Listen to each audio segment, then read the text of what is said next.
ನಮ್ಮ ನಾಡಿನ ಮಹಿಳೆಯರಿಗೆ 2,000 ರೂಪಾಯಿ ಕೊಡ್ತಕ್ಕಂಥ ಕಾರ್ಯಕ್ರಮ ಕೊಟ್ಟಿದ್ದೇವೆ ಅಂತ ಹೇಳ್ತಾರೆ. ನನ್ನ ತಾಯಂದರಿಗೆ ಮನವಿ ಮಾಡ್ತೇನೆ, ಆ 2,000 ಇವತ್ತು ಕೊಟ್ಟಿದ್ದಾರೆ ಅಂತ ಹೇಳಿ ನೀವು ಸಂತೋಷ ಪಡ್ತಕ್ಕಂಥದ್ದು ಇಲ್ಲಿ ಅನವಶ್ಯಕ. ಕಾರಣ ಆ 2,000 ರೂಪಾಯಿಗೆ ನಿಮಗೆ ಹಣ ಕೊಡ್ತಾರೆ. ಆ 2,000 ರೂಪಾಯಿಗೆ ಇನ್ನೂ 5-6 ಸಾವಿರ ರೂಪಾಯಿನ ಮುಂದಿನ ನಿಮ್ಮ ಪೀಳಿಗೆ, ನಿಮ್ಮ ಮಕ್ಕಳು ಆ ಸಾಲವನ್ನು ತೀರಿಸ್ತಕ್ಕಂಥ ಹೊರೆ ನಿಮ್ಮ ಕುಟುಂಬದ ಮಕ್ಕಳುಗಳ ಮೇಲೆ ಬೀಳತ್ತೆ ಅಂತಕ್ಕಂಥದನ್ನ ತಾವು ಮರಿಬಾರದು. ಇವತ್ತು ಈ ರಾಜ್ಯದಲ್ಲಿ ಪ್ರತಿ ವರ್ಷ 1 ಲಕ್ಷದಿಂದ 1.25 ಲಕ್ಷ ಕೋಟಿ ಈ ಸರ್ಕಾರ ಸಹಾಯ ಮಾಡ್ತಾ ಇದ್ದಾರೆ.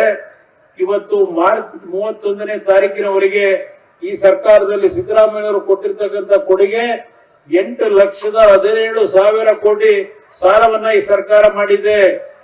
ಈ ಸಾಲ ತೀರಿಸ್ತಕ್ಕಂಥವ್ರು ಇವತ್ತು ಸಿದ್ದರಾಮಯ್ಯನವರು ತೀರ್ಸಲ್ಲ, ಅವ್ರ ಮಗ ಈಗೇನು ರಾಜಕಾರಣಕ್ಕೆ ತಂದಿದ್ದಾರೆ ಪಾಪ ಮೊನ್ನೆ ಹೇಳ್ತಾರೆ ಈ ಕುಟುಂಬ ರಾಜಕಾರಣದ ಬಗ್ಗೆ. ಇವತ್ತು ನೀವು ಕುಟುಂಬದ ರಾಜಕಾರಣಕ್ಕೆ ಚರ್ಚೆ ಮಾಡ್ತಕ್ಕಂಥ ನೈತಿಕತೆಯನ್ನ ಉಳಿಸ್ಕೊಂಡಿಲ್ಲ ಅಂತಕ್ಕಂಥ ಹೇಳ್ತೀನಿ ಇವತ್ತು ಸಿದ್ದರಾಮಯ್ಯನವರು. ಇವತ್ತು ನಾವು ಹಲವಾರು ಕುಟುಂಬಗಳು ಇವತ್ತು ರಾಜಕಾರಣದಲ್ಲಿ ಇರ್ತಕ್ಕಂಥದ್ದು ಬೇರೆ. ಇವತ್ತು ನೀವು ಸಹ ಕುಟುಂಬದ ರಾಜಕಾರಣದ ಬಗ್ಗೆ ಟೀಕೆ ಮಾಡೋರು ಕೇಳಲಿಕ್ಕೆ ಬಯಸ್ತೇನೆ. ಇವತ್ತು ನಿಮ್ಮ ಒಂದು ಕುಟುಂಬದಲ್ಲಿ ಮೊದಲನೇ ಮಗನ ರಾಜಕೀಯದಲ್ಲಿ ತರಬೇಕು ಅಂತ ಹೊರಟ್ರಿ, ಆದ್ರೆ ಅಕಾಲಿಕವಾಗಿ ದುರ್ದೈವ ನಿಧನ ಹೊಂದಿದ್ರು. ಅದಾದ ನಂತರ ಇನ್ನೊಬ್ಬ ಮಗ, ರಾಜಕೀಯಕ್ಕೆ ಸಂಬಂಧವೇ ಇರಲಿಲ್ಲ ಅಂತ ಇನ್ನೊಬ್ಬ ಮಗನ ರಾಜಕೀಯಕ್ಕೆ ತಂದಿದ್ದು ನಾಡಿನ ಜನತೆಯ ಕಷ್ಟಗಳ ಪರಿಹಾರ ತಗೊಂಡ್ಬರ್ಲಿಕ್ಕೆ ನೀವು ಪ್ರಯತ್ನ ಪಟ್ರು. ಇಲ್ಲ ಅಹಿಂದ ಹೆಸರನ್ನ ನೀವೇನ್ ಹೇಳ್ತೀರಿ, ಆ ಅಹಿಂದ ಸಮಾಜದ ನನ್ನ ತಂದೆ ತಾಯಂದ್ರು ಅಣ್ಣ ತಮ್ಮಂದ್ರ ಭವಿಷ್ಯವನ್ನ ನಿರ್ಮಾಣ ಮಾಡ್ಲಿಕ್ಕೆ ನೀವು ನಿಮ್ಮ ಮಗನನ್ನ, 2ನೇ ಮಗನನ್ನ ಅಧಿಕಾರಕ್ಕೆ ತಂದ್ರು. ಹಲವಾರು ಸಂದರ್ಭದಲ್ಲಿ ಇವತ್ತು ಯಾವೊಂದು ಕುಟುಂಬದ ಬಗ್ಗೆ ಮೊನ್ನೆ ಚರ್ಚೆ ಮಾಡಿದ್ದೀರಿ, ನೀವು ಕೇಳಲಿಕ್ಕೆ ಬಯಸ್ತೀರಿ ಯಾವ ನೈತಿಕತೆ ಇಟ್ಕೊಂಡು ನೀವು ಚರ್ಚೆ ಮಾಡ್ತೀರಿ.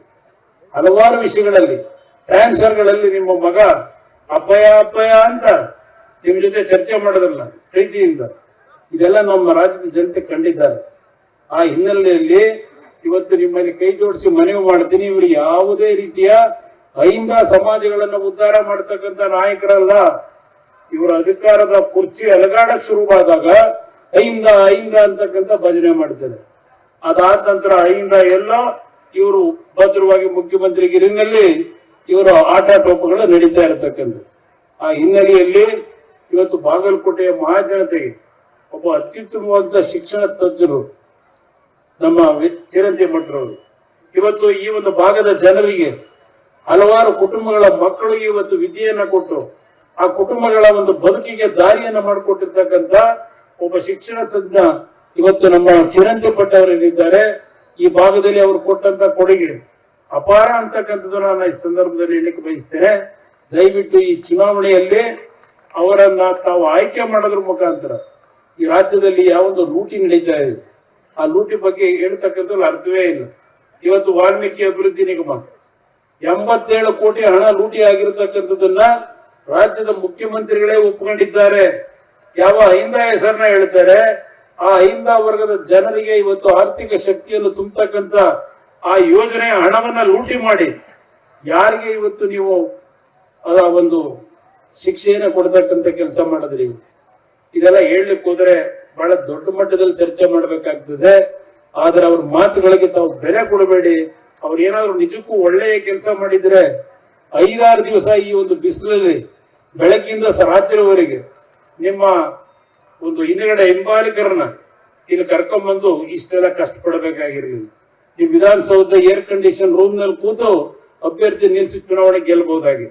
ಆದರೆ ಇವತ್ತು ನೀವು ಈ ನಾಡಿನ ಜನತೆಯ ಒಂದು ಆಶೀರ್ವಾದವನ್ನ ಪಡೆದು ದ್ರೋಹ ಏನು ಮಾಡಿದ್ದೀರಿ, ಇವತ್ತು ನಿಮಗೆ ಬುದ್ಧಿ ಕಲಿಸ್ತಕ್ಕಂಥ ಒಂದು ನಿಟ್ಟಿನಲ್ಲಿ ಹೊರಟಿದ್ದಾರೆ ಅಂತಕ್ಕಂಥದ್ದು ಮನವರಿಕೆಯಾಗಿ ಈಗ ಹಳ್ಳಿ ಸುತ್ತಲಿಕ್ಕೆ ಏನು ಬಂದಿದ್ದೀರಿ.